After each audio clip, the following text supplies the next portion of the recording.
Hebreos capítulo 5, versículos 1 al 10. Puede allí en su hogar abrir su Biblia o su aplicación y le invito a que todos juntos, de forma reverente, demos lectura a la palabra de nuestro Dios.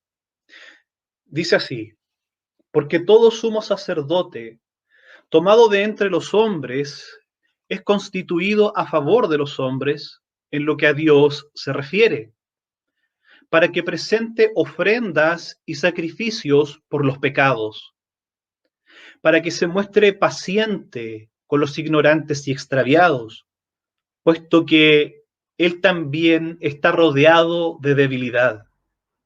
Y por causa de ella, debe ofrecer por los pecados, tanto por sí mismo como también por los del pueblo.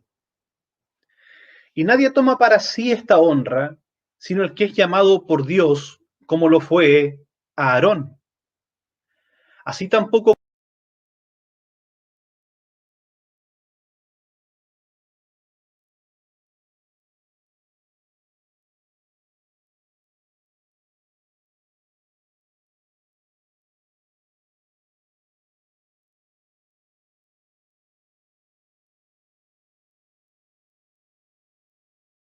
ofreciendo ruegos y súplicas con gran clamor y lágrimas al que podía librar de la muerte, fue oído a causa de su temor reverente.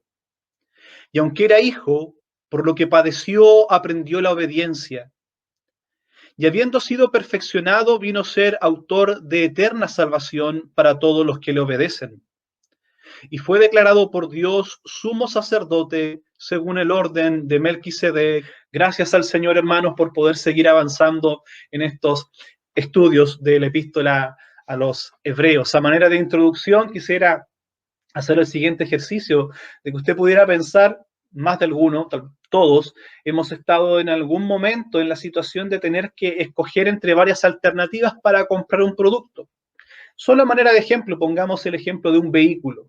Usted, ¿cierto?, entra a distintas páginas de internet, ve distintas marcas, distintos modelos en distintos tamaños, distintos tipos de transmisión mecánica, automática, distintos números de puertas, de asientos, en fin. Usted va a un lugar donde venden automóviles y sin duda la persona que lo va a atender le va a decir: este modelo de aquí, este auto, este es para usted. Esta es la mejor alternativa que usted tiene. Naturalmente usted va a tener algunas preguntas y le va a preguntar por qué cree que es el mejor vehículo para usted, para su caso. Son preguntas lógicas, pues los judíos también tenían preguntas similares. En este caso se les estaba diciendo a los judíos que el evangelio era superior al judaísmo y ellos tenían el derecho de preguntar por qué. Un judío podía preguntarle a un cristiano: ¿por qué crees que el evangelio es superior al judaísmo? Por ejemplo, ¿cómo le van a perdonar a ustedes sus pecados si no tienen a nadie, a ningún sacerdote ofreciendo sacrificios ni intercediendo por ustedes? Otra pregunta que podían hacer es: ¿cómo pueden ustedes afirmar que este pacto es superior al antiguo dado por Moisés si ustedes no tienen sumo sacerdote? La respuesta de los cristianos, como lo hemos visto, es que Jesús es nuestro gran sumo sacerdote. Pero luego surgirían algunas preguntas en la mente del judío. ¿Cómo puede Jesús ser sumo sacerdote si no procede de la tribu de Leví, sino de la tribu de Judá? U otra pregunta: ¿cómo puede Jesús, siendo Dios, representar a los hombres como sumo sacerdote? Eran preguntas legítimas y que precisamente el autor aborda estas preguntas y las responde en nuestro sermón que hoy hemos titulado ¿por qué Jesús es sumo sacerdote? Debemos entender esto. Hay una base bíblica por la cual Jesús es llamado sumo sacerdote. No es una invención del autor de la epístola a los hebreos, sino que hay base bíblica suficiente y base histórica suficiente para determinar que efectivamente Jesús es nuestro gran sumo sacerdote. Y las preguntas que hemos planteado al principio tienen su respuesta y lo veremos en el sermón de esta mañana con la gracia de nuestro Dios, respondiendo a la pregunta general. Podríamos agrupar todas estas preguntas que estaban en la mente de un judío en una sola pregunta, que es el título de nuestro sermón. ¿Por qué Jesús es sumo sacerdote. Y para ello permítanme conducir con la gracia de Dios sus pensamientos y su meditación en esta mañana a través de 3 puntos. El primero de ellos, las cualidades de todo sumo sacerdote. Es lo primero que el autor dedica sus primeros 4 versículos. Luego veremos cómo Jesús es declarado sumo sacerdote por Dios mismo y veremos cómo Jesús es probado y aprobado como sumo sacerdote. Con la gracia del Señor, entonces, dispongamos nuestros corazones para meditar algunos momentos en el primero de nuestros puntos, cualidades del sumo sacerdote. Si vamos a nuestra Biblia, Hebreos capítulo 5, los primeros 4 versículos, hermanos, nos hablan de las características básicas de un sumo sacerdote en términos generales y nos nombra 4 características básicas que todo sumo sacerdote judío tenía, sumo sacerdote judío. El texto nos dice porque todo, sin excepción alguna, todo sumo sacerdote, porque todo sumo sacerdote tomado de entre los hombres es constituido a favor de los hombres en lo que a Dios se refiere, para que presente ofrendas y sacrificios por los pecados, para que se muestre paciente con los ignorantes y extraviados, puesto que él también está rodeado de debilidad. Y por causa de ella debe ofrecer por los pecados tanto por sí mismo como también por los del pueblo. Y nadie toma para sí esta honra, sino el que es llamado por Dios, como lo fue Aarón. En estos 4 versículos podemos ver al menos 4 características generales que todo sumo sacerdote debía tener. El primero de ellos, la primera cualidad o la primera condición, tiene que ver con su humanidad. El sumo sacerdote debía compartir, obviamente, la naturaleza de los seres a quienes oficiaba. No podía ser un ser divino, simplemente no podía ser un ángel ni un animal. Conocemos, ¿cierto?, de culturas que tienen a los animales como seres sagrados. Hay religiones, tristemente algunas de ellas se llaman cristianas, que tienen a ángeles por intermediarios. En este caso, en el caso del sumo sacerdote, el autor da en el clavo al decir que todo sumo sacerdote, sin ninguna excepción, es tomado de entre los hombres. El sumo sacerdote no podía ser un ser angelical ni un ser animal, debía ser un hombre. Nuestro texto nos dice eso, porque todo sumo sacerdote, sin excepción, es tomado de entre los hombres. Siendo hombre, hermanos, como el resto de su pueblo, él podía conocer todas las debilidades, todas las pruebas y todos los pecados de los penitentes que se acercaban a ellos para ofrecer sacrificio. Ellos podían conocer, pertenecían al mismo pueblo, eran de su misma naturaleza y por eso podían ejercer el oficio de representantes. Por ejemplo, usted no puede ser representante de España si usted es de nacionalidad chilena. No podría de ninguna forma ser representante de otro país. Podría entrar en una selección chilena de deporte y representar a nuestro país, puesto que usted es chileno, ¿me entiende? Con los sacerdotes ocurría exactamente lo mismo. Naturalmente, para que un hombre pudiera ser representado delante de Dios, debía otro hombre ser su representante. Debía compartir su misma naturaleza, porque todo sumo sacerdote tomado de entre los hombres es constituido a favor de los hombres. Este es el propósito del sacerdocio, de interceder a favor de los hombres, de ser representante de los hombres. El sacerdote, a diferencia del profeta, si bien ambos tenían comunicación con Dios, el profeta hablaba de parte de Dios hacia el pueblo, mientras que el sacerdote hablaba desde el pueblo hacia Dios. Él intercedía por los pecados cometidos por el pueblo. Esa es la diferencia básica entre sacerdotes y profetas. El sacerdote entonces debía ser un ser humano representante de su pueblo que intercediera a favor de sus hermanos, de aquellos que compartían su naturaleza y de aquellos con quienes él compartía también sus propias debilidades. El texto nos dice, todo sumo sacerdote tomado de entre los hombres es constituido a favor de los hombres en lo que a Dios se refiere, es decir, solo en los asuntos religiosos.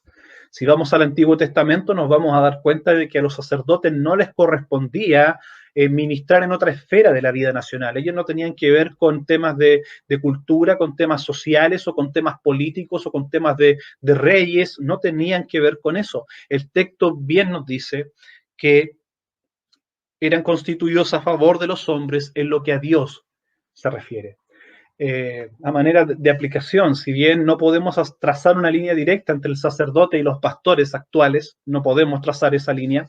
Yo sé que hay algunas iglesias que lo hacen, no es correcto. En el actual pacto, toda la iglesia cumple un rol sacerdotal y tenemos un único sumo sacerdote que es Cristo.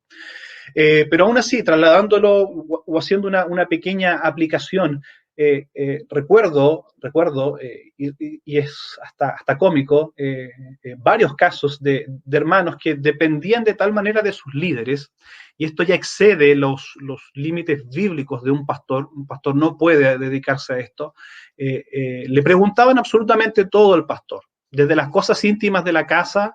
Recuerdo incluso un caso extremo en que un hermano cada vez que pintaba su casa, creo que lo he dicho en más de una ocasión, lo conocí poco más al sur, cada vez que pintaba su casa, él ni siquiera escogía el color con el que iba a pintar su casa, sino que se dirigía donde su pastor y le decía: pastor, ¿de qué color pinto mi casa este año? Hermanos, eso no le corresponde a las funciones de un pastor. De la misma forma, habían cosas que no le correspondían al sacerdote. El sacerdote solo estaba encargado de ministrar en las cosas santas. Es constituido a favor de los hombres en lo que a Dios se refiere, para que presente ofrendas y sacrificios. Y aquí la segunda cualidad o característica que tenía el sacerdote: ser oferente, presentar los sacrificios, presentar las ofrendas, para que presente, dice el texto, ofrendas y sacrificios por los pecados. El texto aquí nos nombra dos palabras: ofrendas y sacrificios. Y de esa manera engloba todo el quehacer de los sacerdotes. Habían distintos tipos de ofrenda. Estaba el holocausto, en que el animal era completamente quemado, no quedaba nada, se reducía a ceniza. Estaba la ofrenda de oblación, que era una ofrenda de grano, de harina, de aceite, mezclado a veces con incienso, a veces presentado también como una tortilla, como un pastel. Estaba también la ofrenda de paz, en que el oferente, en este caso, el penitente, participaba al comer de la porción del sacrificio, ilustrando de esta manera su comunión con Dios, ilustraba la comunión entre Dios y el hombre. En términos generales, hermanos, las ofrendas lo que hacían era representar la dedicación de una persona y sus posesiones, todo lo que tenía, a Dios, en un acto de agradecimiento completo a lo que Dios había hecho. Eso era una ofrenda.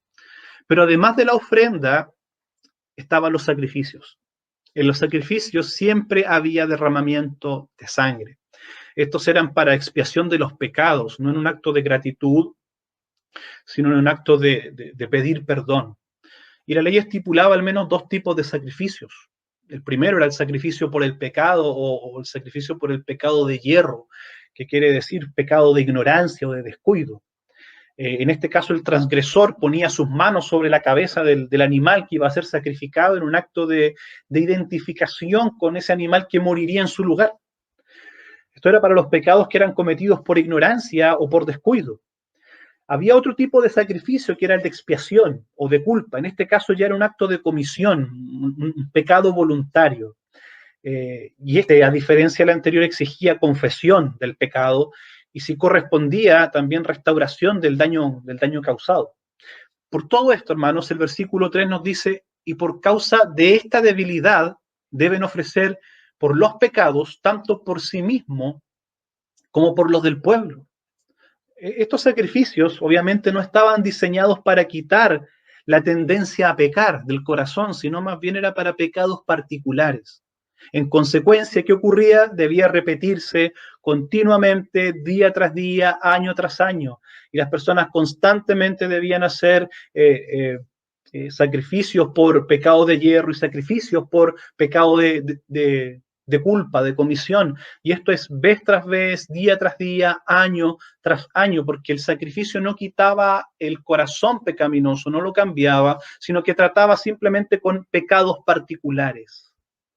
Este era el oficio del sacerdote. A esto se dedicaban los sacerdotes. Y de esta manera reconciliaban al pueblo con Dios, intercedían por el pueblo ante Dios al presentar estos sacrificios en que los animales representaban y llevaban la culpa que el transgresor merecía. La tercera característica la encontramos en el versículo 2. Para que se muestre paciente con los ignorantes y con los extraviados. La traducción aquí, mostrarse paciente, corresponde al griego metriopateo. Esta palabra es rarísima. Se le conoce como hapax legómena. Es una palabra que aparece una sola vez en todo el Nuevo Testamento. Son palabras muchas veces que esto lo permitía el idioma griego, palabras fabricadas por el escritor para lograr imprimir en palabras una idea concreta. Hapax legómena se le conoce. Aparece tan solo una vez. Se puede traducir también esta palabra, traducida aquí como paciencia, como tratar con moderación, o también padecer, pero en su justa medida. El que asume esta posición, que es una posición intermedia de equilibrio entre irritación y apatía, trataré de darme a entender. Frente a la maldad, el sacerdote no tenía que tomar un extremo de escándalo, decir, pero ¿cómo hiciste tal pecado?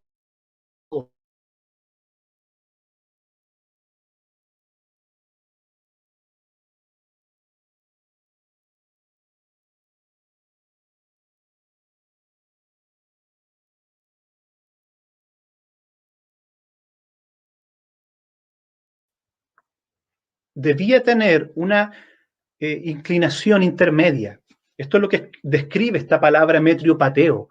Es padecer a la medida, tratar con moderación, mostrarse paciente de forma intermedia. Describe a alguien, hermanos, paciente con quien hace el mal, pero sin condonar el error. Describe a alguien que es compasivo, pero no indulgente. Esta era una característica fundamental en la vida de un sacerdote. A manera de ilustración, tal vez el umbral del dolor es una buena ilustración.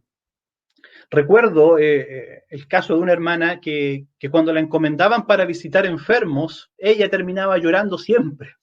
Y eran los enfermos los que tenían que darse el trabajo de animarla a ella. ¿Me entiende? La persona que es demasiado compasiva, que tiene un umbral del dolor ajeno muy bajo, con el que sufre, termina ella inmersa en el problema, termina ella sufriendo el dolor, dejándose golpear de tal manera por el dolor que ya no puede ser de ayuda. Es como una persona que no sabe nadar, pero que se lanza al agua a rescatar a alguien que se está ahogando.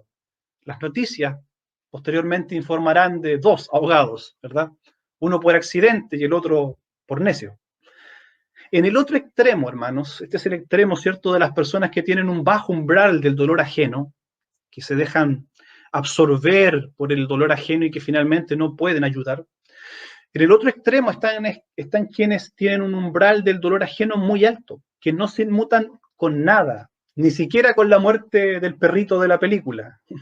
No sé si le ha pasado una película y mueren algunas personas y como que uno no siente mucho, pero se muere el perrito de la película y uno dice, ¡ay, por qué se murió! Era tan bueno, era tan fiel, hizo tantas cosas buenas, era inocente. Claro, y uno sufre por el perrito. Pues ven, hay personas que tienen un umbral del dolor ajeno tan alto que ni por el perrito de la película sufren. Pues bien, en medio de estos dos extremos, ¿ya? He sido bien extremo en los ejemplos, precisamente para poder ilustrar el punto. En medio de estos extremos se encuentra la persona descrita por el autor de Hebreos como metriopateo, una persona con el carácter templado, capaz de ponerse en el lugar del que está sufriendo, pero sin dejarse absorber por su dolor, capaz de ver a alguien que sufre y no ser apático, de no sentir el dolor, sino que se identifica con esa persona. Se puede identificar completamente con la persona que está en problemas sin perder la perspectiva y el juicio. Eso es una característica que no todos poseen.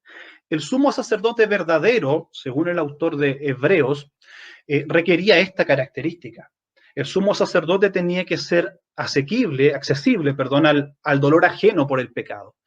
Note, esto es importante, no era un mero oficiante que hacía el trámite del sacrificio.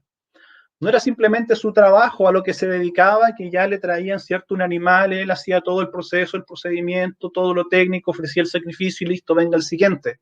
No, había un sentir profundo de compasión y de afecto por el transgresor que estaba viniendo con un animal a ofrecer un sacrificio pidiendo perdón a Dios por su pecado. Esa persona venía afligida y el sacerdote debía identificarse con ese dolor.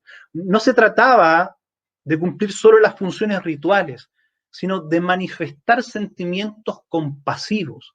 He ahí el punto del autor. La característica de este sacerdote era que tenía que ser compasivo con sus hermanos que venían afligidos a ofrecer un sacrificio en busca de perdón. De modo que el sumo sacerdote no era un juez, no cumplía la función de juicio, sino de mediador. Por tanto, debía identificarse, compenetrarse hasta comprender el problema ocasionado por el pecado que exigía, que estaba exigiendo la ofrenda del sacrificio.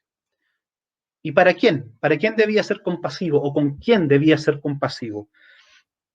Versículo 2, para que se muestre paciente o compasivo, como lo hemos traducido, con los ignorantes y extraviados, es decir, con los que pecan por ignorancia o por descuido. Si vamos a Números capítulo 15, se tratan estos pecados y se dividen básicamente en dos. Por ejemplo, Números 15 a 28 dice que el sacerdote debía hacer expiación por la persona que hubiera cometido un pecado de yerro, es decir, de ignorancia o de descuido. Cuando pecare por yerro delante de Jehová, lo reconciliará y será perdonado. Pero dos versículos más adelante, en el versículo 30, dice, pero la persona que hiciere pecado con soberbia, así sea natural o extranjero, está ultrajando a Dios y esa persona será cortada de en medio de su pueblo. De modo que vemos que no hay un sacrificio para los pecados ya de soberbia, pecados abiertamente rebeldes contra la ley de Dios. Sin embargo, para los demás pecados sí había provisión y el sacerdote estaba llamado a ser con ellos misericordioso y compasivo, no así con el que abiertamente se rebelaba y con soberbia pecaba contra Dios. El tal debía ser eliminado de su pueblo. Ahora, es interesante la razón del sentir. El sacerdote debía ser compasivo con sus hermanos, por un lado porque eran sus hermanos y segundo porque compartía su misma naturaleza, su misma debilidad. La segunda parte del versículo 2, para que se muestre paciente con los ignorantes y extraviados, puesto que él también está rodeado de debilidad. El verbo aquí usado por el autor está en un presente indicativo, lo que expresa una acción continuada. Es decir, el sumo sacerdote estaba continuamente rodeado de debilidad. Y esto, hermanos, no solamente es teórico. Lo vemos en la vida de algunos sumos sacerdotes. Por ejemplo, si pensamos en Aarón, el primer sumo sacerdote, si bien los judíos tenían a Aarón como el más grande de los sumos sacerdotes, lo veremos en una predicación más adelante, aún así él mostró debilidad en muchas ocasiones. La primera debilidad que mostró, una vez habiendo salido de Egipto, fue cuando estaba en el pie del monte. Moisés, usted recordará, estaba recibiendo los mandamientos, demoró 40 días en bajar, el pueblo se empezó a angustiar, se empezó a preocupar, le parecía muy larga la ausencia de Moisés y dijo, no, de seguro Moisés se murió en el monte, está muerto. Necesitamos que nos hagas, le dijeron a Aarón, dioses para que adoremos, porque este Moisés no sabemos qué es lo que es de él. Ya van 40 días y no tenemos noticias de él. ¿Y qué hace Aarón? Tal como el texto de esta mañana, hermanos, lo describe, y tal como nosotros nos podemos sentir identificados con esta debilidad, Aarón era débil. Aarón, siendo incluso sumo sacerdote, o estando pronto a hacerlo, estaba rodeado de debilidad. ¿Y qué es lo que hizo? Pecó junto con el pueblo, consintió con el pueblo, reunió oro y les fabricó un becerro de oro y le dijo, Israel, este es el Dios que te sacó de Egipto, adórale.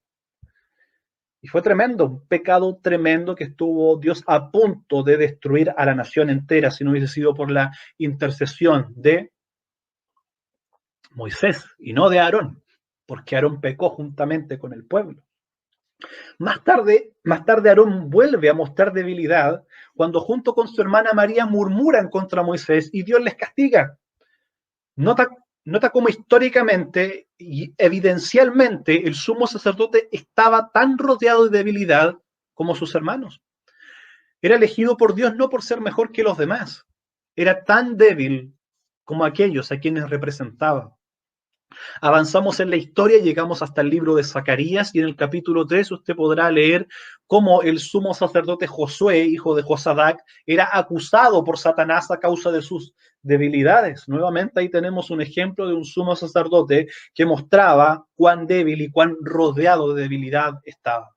De modo que el autor de Hebreos tiene toda la razón cuando dice que el sumo sacerdote, él también está rodeado de debilidad. Estos ejemplos bíblicos, hermanos, nos muestran entonces cuán rodeado de debilidad estaban los propios sumos sacerdotes. Y esa es la causa del versículo 3. Por causa de ella, es decir, de esta debilidad, debe ofrecer por los pecados, tanto por sí mismos como también por los del pueblo. La tercera cualidad que tenía que tener la cuarta cualidad que tenía que tener el sumo sacerdote era que debía ser escogido por Dios. Si va conmigo al versículo 4, dice, y nadie toma para sí esta honra, sino el que es llamado por Dios, como lo fue a Aarón. Si va conmigo por un minuto a Éxodo 28, no fue a Moisés a quien se le ocurrió la idea de poner a su hermano en el cargo. Tampoco fue por votación del pueblo. Nota quiénes llama a Dios en Éxodo 28. Y Dios le dice a Moisés, harás llegar delante de ti a Aarón tu hermano y a sus hijos consigo de entre los hijos de Israel. A ellos los escogió, para que sean mis sacerdotes. A Aarón, a Nadab, a Abiú, Eleazar e Itamar, hijos de Aarón. Fue Dios quien ordena a Moisés llamar a Aarón y a su familia para ser nombrados sacerdotes. Nadie toma para sí esta honra, sino el que es llamado por Dios, como lo fue Aarón. Desde el comienzo, hermanos, del sacerdocio, los sacerdotes no solamente servían a Dios, sino que era Dios mismo quien los escogía. De manera que el sacerdocio no se alcanzaba por autonombramiento, o por designación de hombres, o por vocación. No es que alguien dijera, yo siento el llamado a ser sacerdote, no, sino si era de otra tribu y no de Leví, no podía ser sacerdote, e incluso dentro de la tribu de Leví, si no eras de la familia de Aarón, no podías ser sacerdote, debías ministrar en otras esferas. El llamamiento a la misión sacerdotal no es por votación democrática, sino por acción teocrática. Es Dios quien lo llama. Algunos judíos no entendieron esto. Por ejemplo, Coré. Si usted ha leído el Antiguo Testamento, recordará la rebelión de Coré. Coré era un coatita, es decir, era perteneciente a la tribu de Leví, pero de la familia de Coat, no de la familia de Aarón. Por lo tanto, a él no le tocaba ser sacerdote, le tocaba enseñar la ley al pueblo y trabajar y manipular y trasladar las cosas santas del tabernáculo. Eso era lo que le tocaba a Coré. Pero él no estaba satisfecho con eso, él quería más, él quería ser sacerdote. Entonces, junto con otras personas más, con rubenitas y con más de 200 otros que lo respaldaron, le dijo a Moisés y a Aarón, ¿acaso por ustedes no más habla Dios? Resulta que todos los israelitas somos sacerdotes de Dios. Así que, ¿qué hace Moisés y Aarón? Muy entristecidos, dicen, bueno, que Jehová diga. Nota nuevamente cómo es Dios quien dice quién es el sacerdote. Entonces él les dice a Aarón, vengan con sus incensarios, ofrezcan incienso a Dios frente al tabernáculo y Dios va a decidir si los sacerdotes son ustedes o somos nosotros. Que sea Dios quien decida. Y resulta que hicieron eso y Dios quemó con fuego a los falsos sacerdotes. La tierra se abrió y tragó a Coré junto con los suyos. De modo que Dios confirmó que es Él quien nombra a los sacerdotes. No eran elegidos por algo democrático. Coré intentó democratizar el sacerdocio, afirmando que cualquier israelita podía ser sacerdote. Pero nuestro texto en esta mañana nos dice lo contrario, y el caso de Coré lo confirma. Nadie toma para sí esta honra, hermanos, sino el que es llamado por Dios, como lo fue Aarón. Ahora, tristemente, en los días en que se estaba escribiendo la epístola, desde 2 siglos antes por lo menos, la pureza del sacerdocio había caído. Durante el periodo de silencio profético intertestamentario, después del derrocamiento de Onías III, Antíoco IV nombra él mismo, ¿ya? Él ignora la orden de Dios, y Antíoco IV nombra él mismo a Jasón y luego a Manelao como sumo sacerdote. Más tarde Demetrio I nombra como sumo sacerdote a Alcino, y así los otros gobernantes, como por ejemplo Alejandro Balas, Herodes el Grande, Arquelao y otros más, nombraron sumos sacerdotes a gusto, de forma política. De hecho, el último sumo sacerdote que hubo en Jerusalén antes de la destrucción de Jerusalén en el año 70 después de Cristo fue elegido por votación popular. De modo que este principio, ya 2 siglos antes de que se escribiera la epístola, no se venía cumpliendo. De modo que si un judío decía, vente al judaísmo porque nosotros tenemos sacerdotes y sumos sacerdotes, bien podía decirle a un cristiano, tu sumo sacerdote es falso. Tu sumo sacerdote no está escogido por Dios. Tu sumo sacerdote fue escogido por fines políticos, por los gobernantes que tenemos actualmente, o elegido de forma popular por votación e inclinación pecaminosa del corazón del pueblo. No fue elegido por Dios como lo fue Aarón.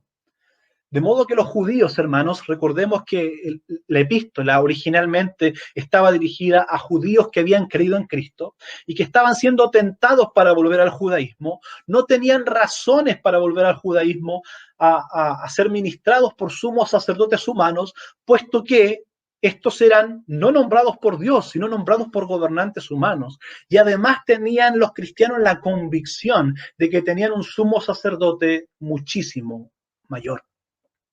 Hermanos, hemos visto en estos 4 versículos 4 características generales de todo sumo sacerdote. Debía ser humano, debía ser compasivo, debía ser elegido por Dios y debía presentar ofrendas, ser oferente, presentar ofrendas por los pecados. Pues bien, los versículos que siguen, del 5 al 10, muestran cómo Jesús cumple estos 4 requisitos y aún los excede. Versículos 5 en adelante. Así tampoco Cristo se glorificó a sí mismo haciéndose sumo sacerdote, sino el que le dijo, tú eres mi hijo, yo te he engendrado hoy. A diferencia de los sumos sacerdotes que estaban en ese momento nombrados de forma política, Jesús había sido nombrado por Dios mismo. Como también dice en otro lugar, tú eres sacerdote para siempre según el orden de Melquisedec.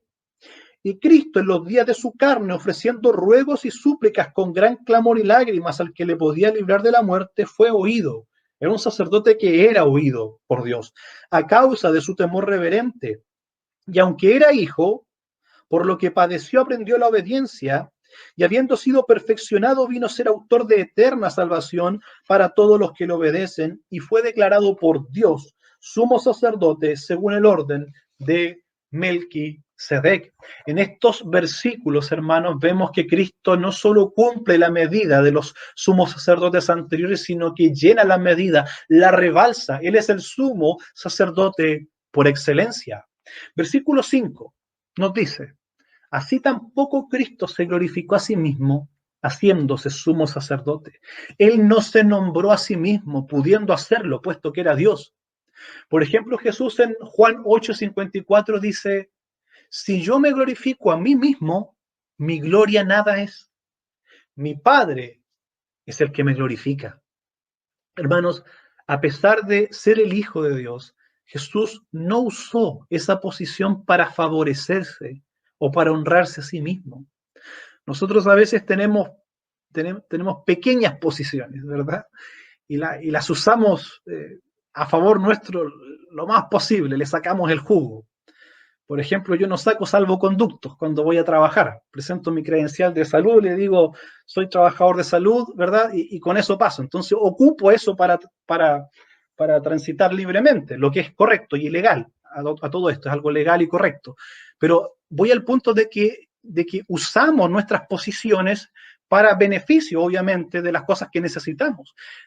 Jesús, siendo hijo de Dios, pudo haberse autonombrado sumo sacerdote con su prerrogativa divina.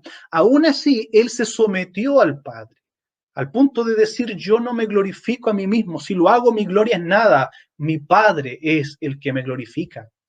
Él no tomó su posición divina para favorecerse o para honrarse a sí mismo.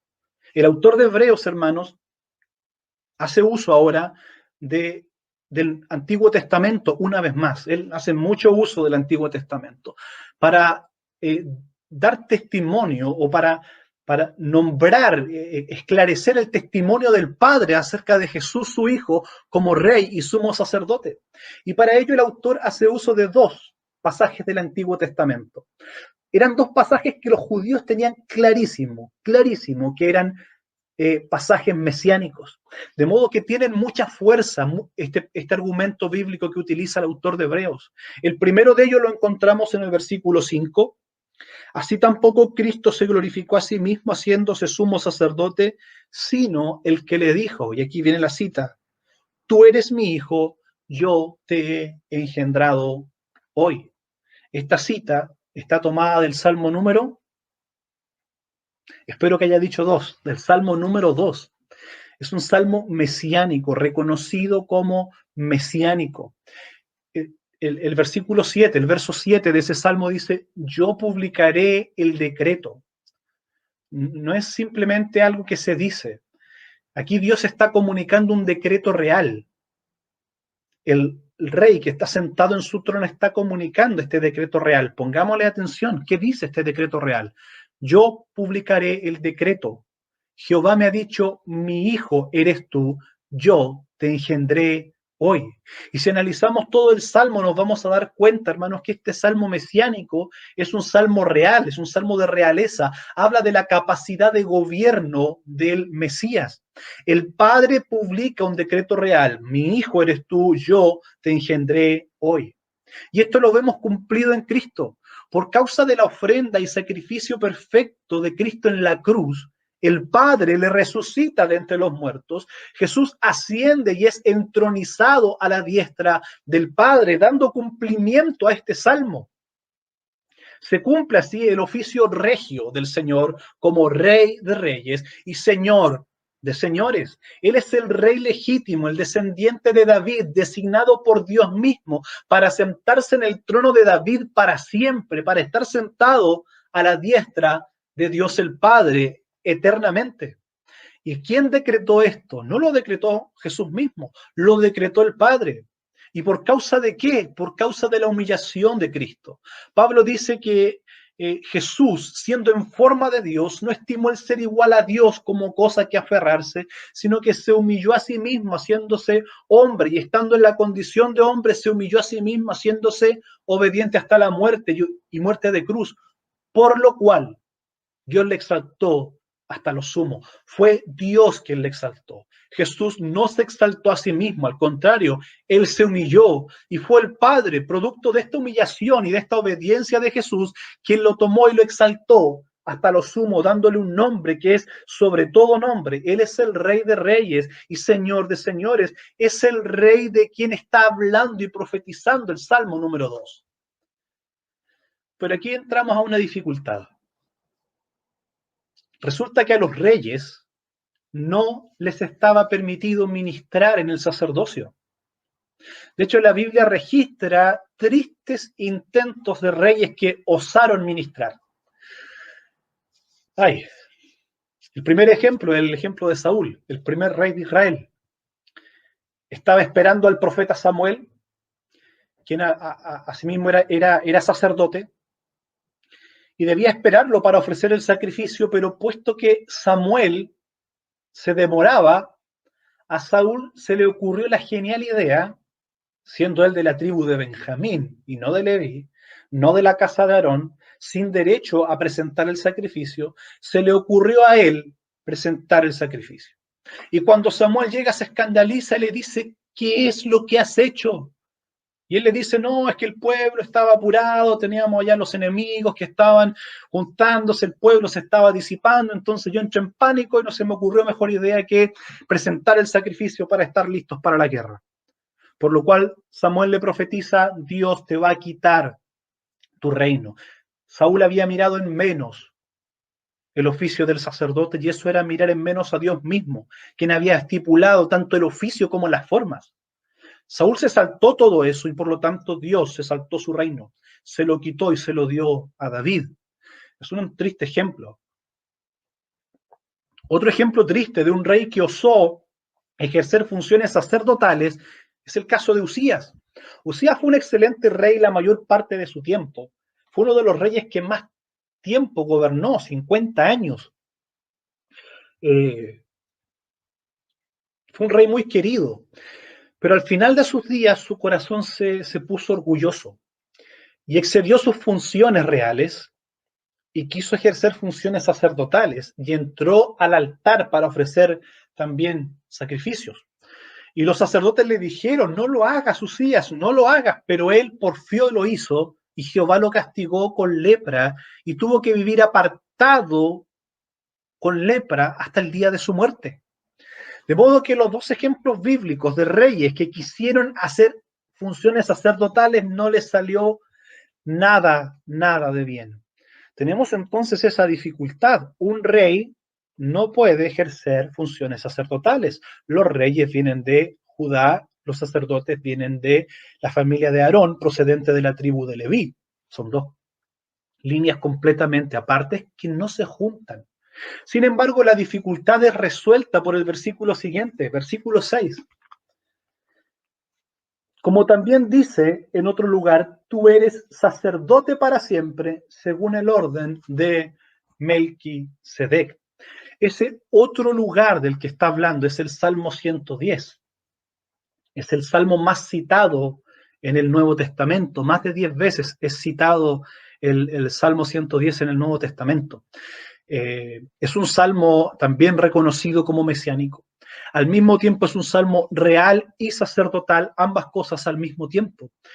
Los judíos tenían la tradición de leer este salmo o cantarlo en las coronaciones de los reyes, como el ideal del rey sacerdote.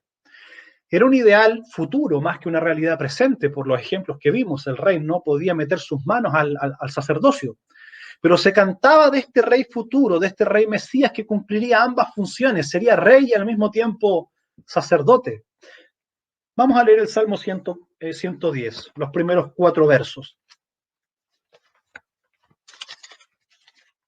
Salmo 110, Jehová da dominio al rey, Salmo de David.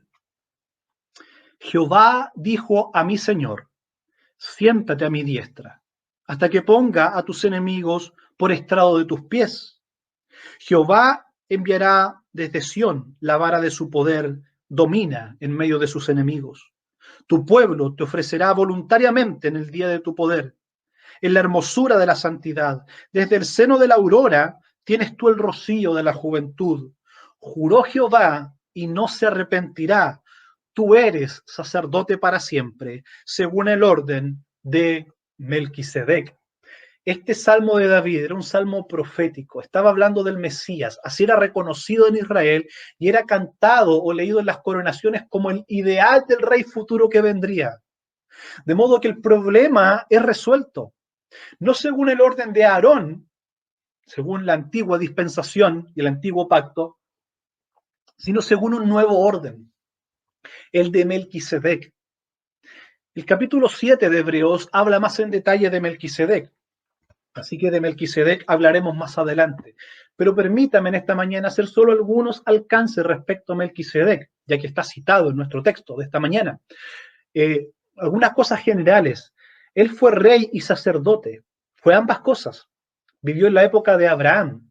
Usted recordará que Abraham fue a rescatar a su sobrino Lot, volvió de haber derrotado a los reyes y cuando volvía de camino se encuentra con Melquisedec, rey de Salem, sacerdote del Dios Altísimo, ambas cosas.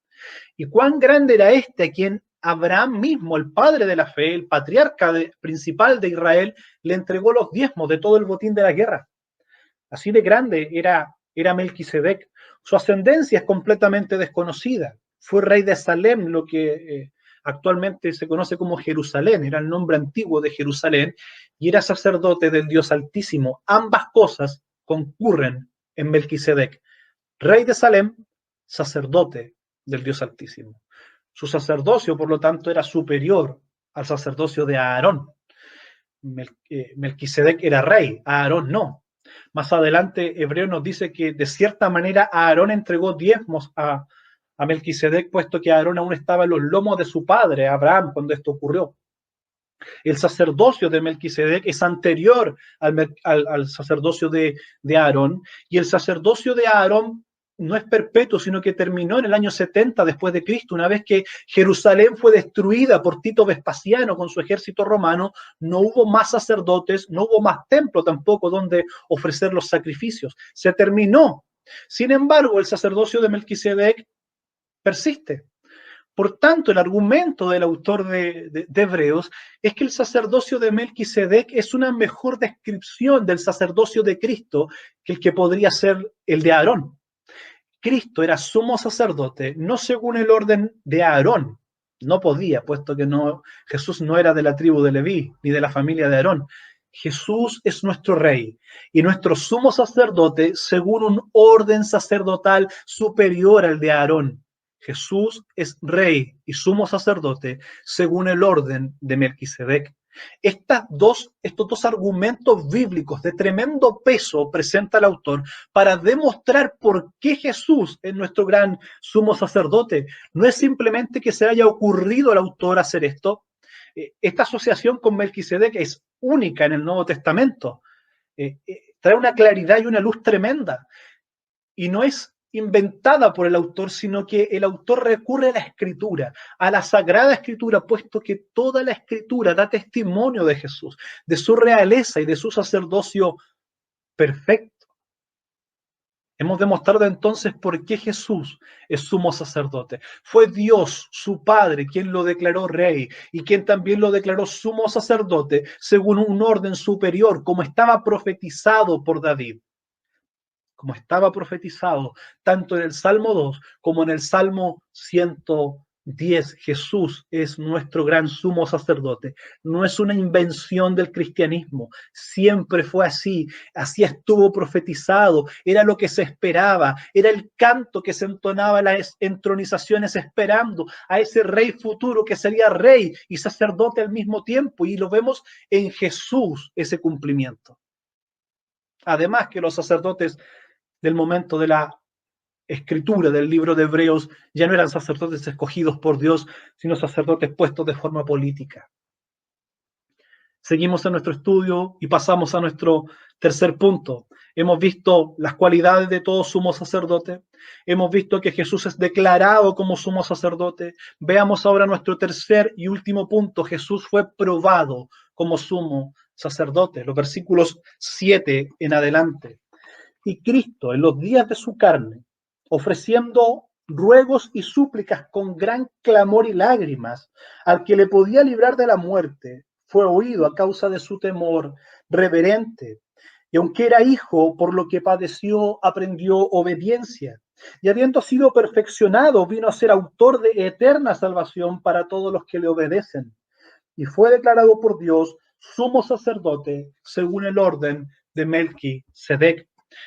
Lo primero que este texto nos dice es que en los días de su carne, es decir, en su vida terrenal, entre su encarnación y su ascensión, ofreció ruegos y súplicas con gran clamor y lágrimas.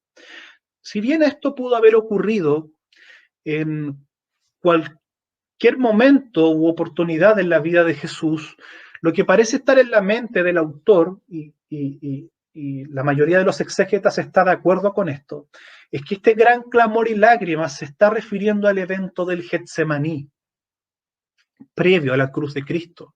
Se refiere a la agonía del Getsemaní.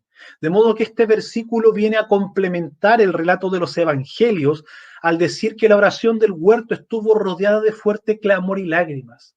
Entre paréntesis, hay quienes estiman al epístola a los hebreos como el quinto evangelio. No es que sea un evangelio, es una forma de decirlo. Lucas, al relatar este evento del Getsemaní, en términos médicos, puesto que Lucas era médico, usa la palabra agonía. Usted entenderá esa palabra el día de hoy, cuando hay alguien que está al borde de la muerte y ya está agonizando, está en sus últimos momentos. Y es esta precisamente la palabra que ocupa Lucas, el médico y evangelista, para describir lo que sentía Jesús en la oración del Getsemaní.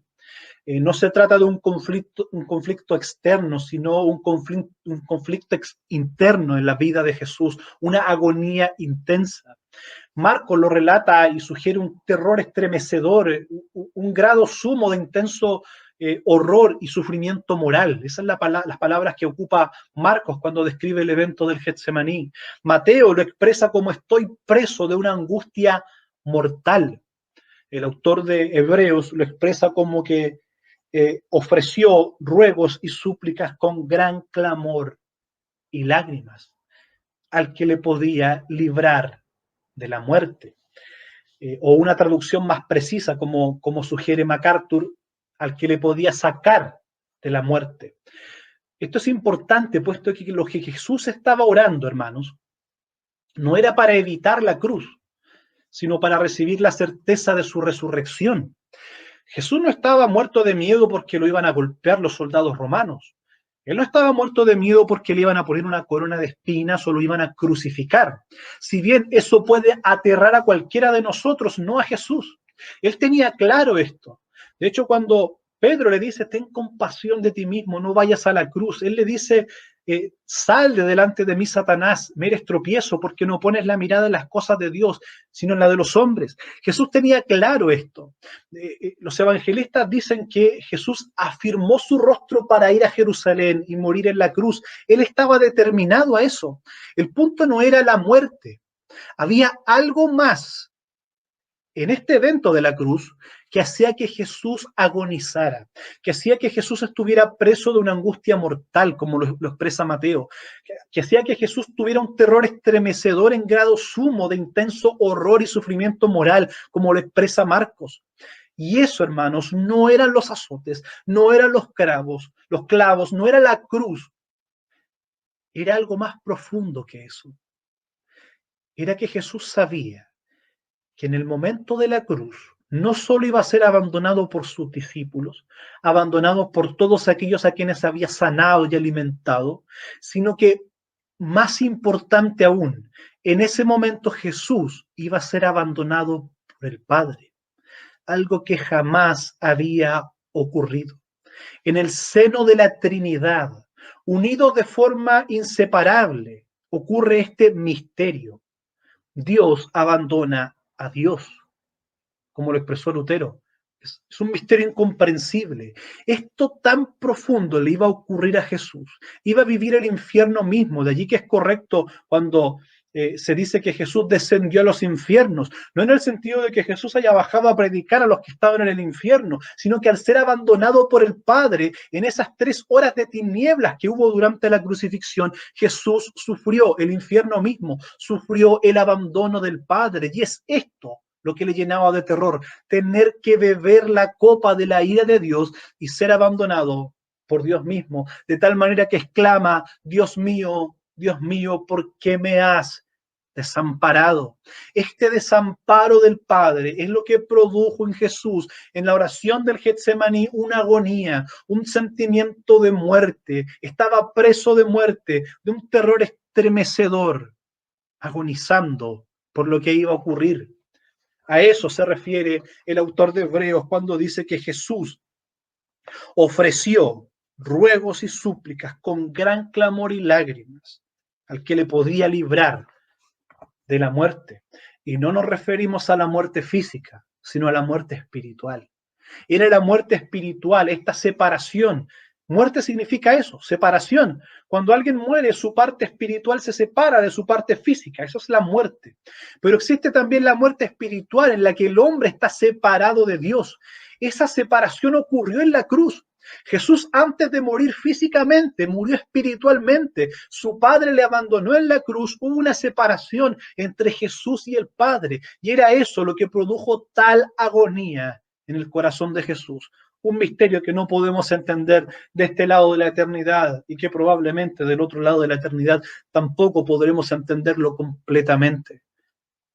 El Hijo, que era uno con el Padre, fue abandonado, desamparado por el Padre durante esas 3 horas de tinieblas en la cruz. Y Jesús oraba de ser sacado, como lo traduce MacArthur, de la muerte. No pedía evitar la cruz, sino que oraba por la certeza de su resurrección. Y fue oído, dice el autor de Hebreos, a causa de su temor reverente, o también se puede traducir como sumisión reverente, obediencia reverente. Jesús fue oído, orando con clamor y lágrimas, no para ser eximido de la muerte, hermano, sino para no ser ahogado en ella como pecador y quedar allí en la tumba, pues Jesús cargó el peso de todos nosotros, el pecado de todos nosotros sobre sí. El Padre escuchó esta oración y le contestó mediante la resurrección de entre los muertos. Versículo 8, y aunque era hijo, por lo que padeció, por la cruz, por la agonía del Getsemaní y la cruz, aprendió obediencia. ¿Aprender? ¿Cómo puede el omnisciente aprender algo? No se trata aquí, hermanos, de un conocimiento teórico. Sin duda, Jesús conocía teóricamente esto, sino que Jesús se sometió a uno de los mejores maestros que existen en esta tierra, al sufrimiento. El sufrimiento es un excelente maestro. A manera de ilustración, para que podamos entender bien esto y no nos desviemos a una doctrina equivocada, a manera de ilustración podemos usar la quemadura, el dolor de una quemadura.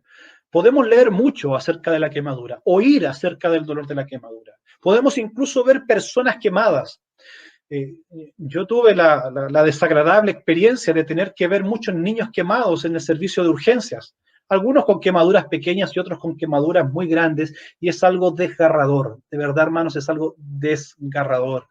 Aún así, alguien que haya estudiado el manejo médico de las quemaduras, según los distintos tipos de quemaduras, etcétera, haberlas visto, uno no sabe lo que es el dolor de una quemadura hasta que la sufre en carne propia, y vaya que duele. Vaya que duele. Este es el aprendizaje del cual está hablando nuestro texto. No es que Jesús en su omnisciencia no supiera algo, eso es ilógico, sería hasta blasfemia, sino que lo aprendió experimentalmente. Ese es el punto del autor. Experimentalmente vivió lo que era el sufrimiento, vivió experimentalmente la cruz, y por eso se dice que aprendió obediencia. Y el versículo 9 nos dice, y habiendo sido perfeccionado, vino a ser autor de eterna salvación para todos los que obedecen. Por supuesto, no se perfeccionó en el sentido de haber mejorado su naturaleza, puesto que ya era perfecto en todos los sentidos. Ni su personalidad ni su naturaleza cambiaron. Se perfeccionó, como lo expresa MacArthur, en el sentido de haber completado el curso de calificación para hacerse sumo sacerdote eterno.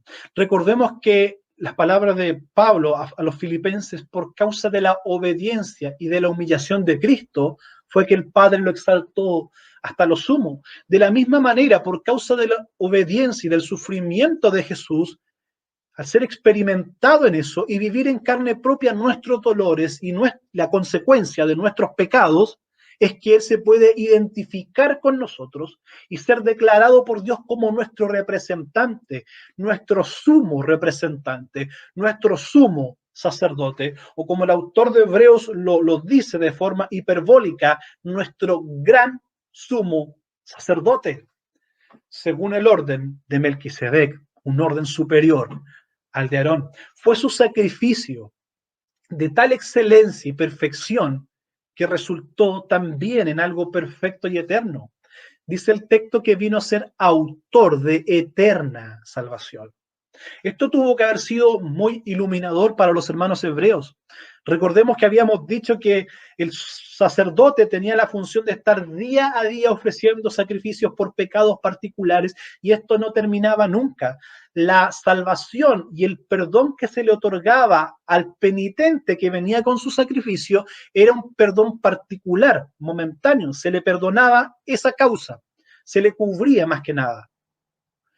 Pero lo que el sumo sacerdote de la religión cristiana, Jesús, el Señor, logra, no es una salvación particular de un momento, un perdón particular de una de las tantas faltas. Lo que Jesús logró con su sacrificio de excelencia y de perfección fue una salvación perfecta, fue una salvación eterna. Por eso el texto nos dice, vino a ser autor de eterna salvación.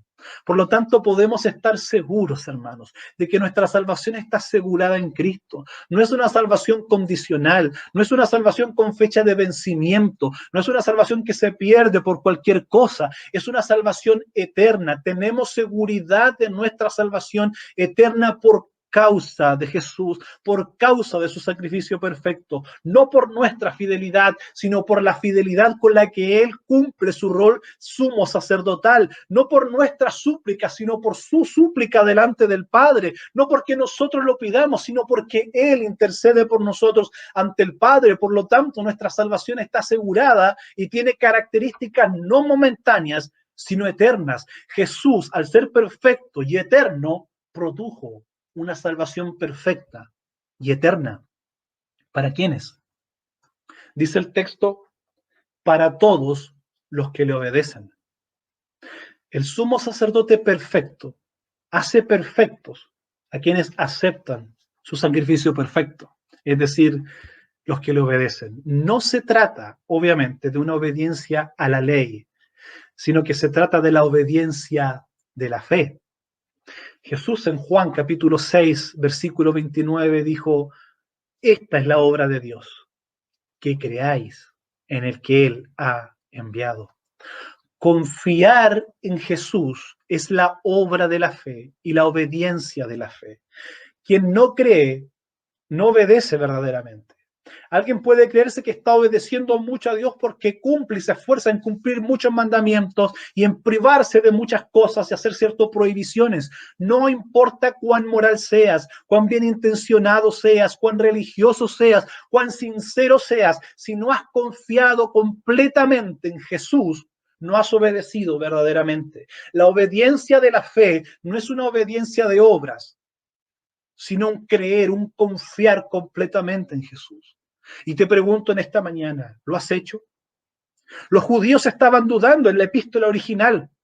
Dudaban si justificarse por medio de las obras de la ley y volver al judaísmo o permanecer en la fe en Cristo. Y el autor les anima con todo esto, que es de muchísimo ánimo, a que permanezcan en la fe en Cristo, a que sean justificados por la fe, no mediante las obras de la ley, sino creyendo y confiando en la obra sacerdotal de Jesús como sumo sacerdote. Él ofreció el sacrificio perfecto, fue el oferente y el sacrificio al mismo tiempo. Él es nuestro sumo sacerdote y lo que nos resta solamente es confiar en Él, oír la voz del Hijo, obedecer por medio de la fe al Hijo.